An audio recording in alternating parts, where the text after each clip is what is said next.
Order. We now come to the statement. I call the Home Secretary to make a statement. Home Secretary Priti Patel. Mr. Speaker, I wish to make a statement on our new plan for immigration. The Government has taken back control of legal immigration by ending free movement and introducing a points-based immigration system. We are now addressing the challenge of illegal migration head-on. I'm introducing the most significant overhaul of our asylum system in decades, a new comprehensive, fair but firm long-term plan. Because while people are dying, we have a responsibility to act. People are dying at sea, in lorries and in shipping containers, having put their lives in the hands of criminal gangs that facilitate illegal journeys to the UK. To stop the deaths, we must stop the trade in people that cause them. Our society is enriched by legal immigration. We celebrate those who have come to the UK lawfully and help build Britain. We always will. Since 2015, we have resettled almost 25,000 men, women and children seeking refuge from persecution across the world, more than any EU country. We've welcomed more than 29,000 close relatives through refugee family reunion and created a pathway to citizenship to enable over 5 million people in Hong Kong to come to the UK. Nobody can say that the British public are not fair or generous when it comes to helping those in need. But the British public also recognise that for too long, parts of the immigration system have been open to abuse. At the heart of our new plan for immigration is a simple principle: fairness. Access to UK's asylum system should be based on need, not the ability to pay people smugglers. If you enter illegally from a safe country like France, where you should and could have claimed asylum, you are not seeking refuge from persecution, as is the intended purpose of the asylum system. Instead, you are choosing the UK as your preferred destination, and you are doing so at the expense of those with nowhere else to go. Our system is collapsing under the pressure of parallel illegal routes to asylum, facilitated by criminal smugglers. The existence of parallel routes is deeply unfair, advancing those with the means to pay smugglers over those in desperate need. The capacity of our asylum system is not unlimited, and so the presence of economic migrants, which these illegal routes introduce, limit our ability to properly support others in genuine need of protection. This is manifestly unfair to those desperately waiting to be resettled in the UK, and it is not fair to the British people either, whose taxes pay for vital public services, and an asylum system which has skyrocketed in costs, now costing over £1 billion this year. There were more than 32,000 attempts to enter the UK illegally in 2019, with 8,500 people arriving by small boat in 2020. Of those, 87% were men. 74% were aged between 18 and 39. We should ask ourselves, where are the vulnerable women and children that this system should exist to protect? The system is becoming overwhelmed. 109,000 claims are sitting in the asylum queue, 52,000 awaiting an initial asylum decision, almost three-quarters of those waiting a year or more. 42,000 failed asylum seekers have not left the country, despite having their claim refused. The persistent failure to enforce our immigration rules, with a system that is open to gaming by economic migrants and exploitation by criminals, is eroding public trust and disadvantaging vulnerable people who need our help. Which is why our new plan for immigration is driven by three fair but firm objectives.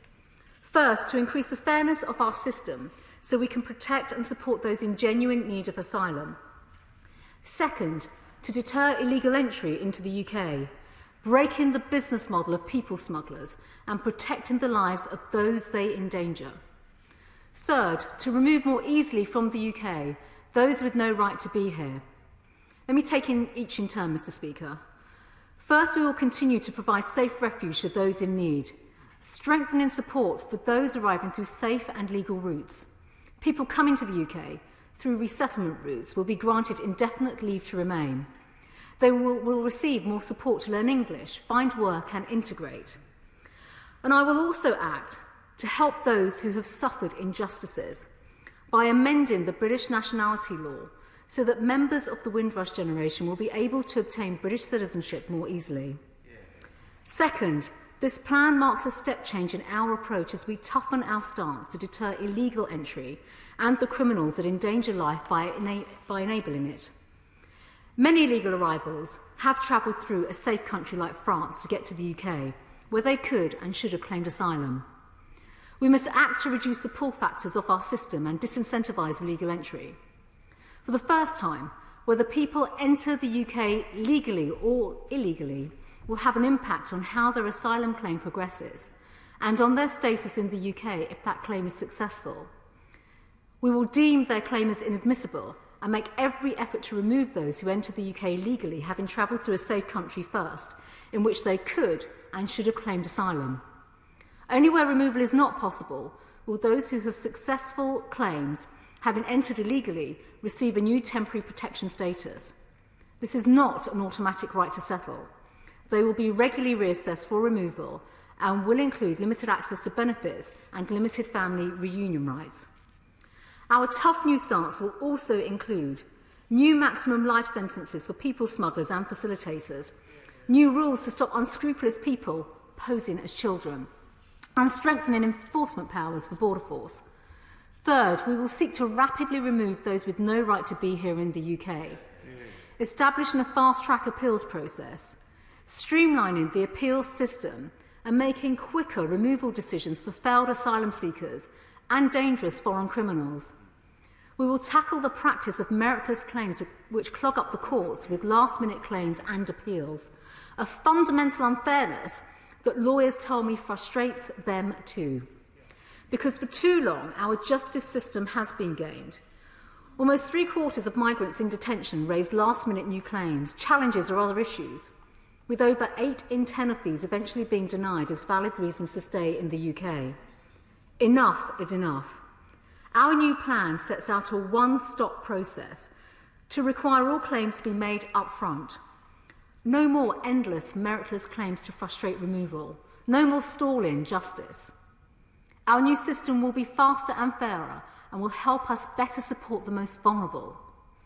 Mr. Speaker, our new plan builds on the work already done to take back control of our borders, building a system that upholds our reputation as a country where criminality is not rewarded, but which is a haven for those in need. There are no quick fixes or shortcuts to success, but this long-term plan, pursued doggedly, will fix our broken system. We know, Mr. Speaker, that members of the opposition would prefer a different plan, one that embraces the idea of open borders. Many of them were reluctant to end free movement, with members opposite on record as having said that all immigration controls are racist or sexist. And to those who say we lack compassion, I simply say that while people are dying, we must act to deter these journeys. And if you don't like our plan, where is yours?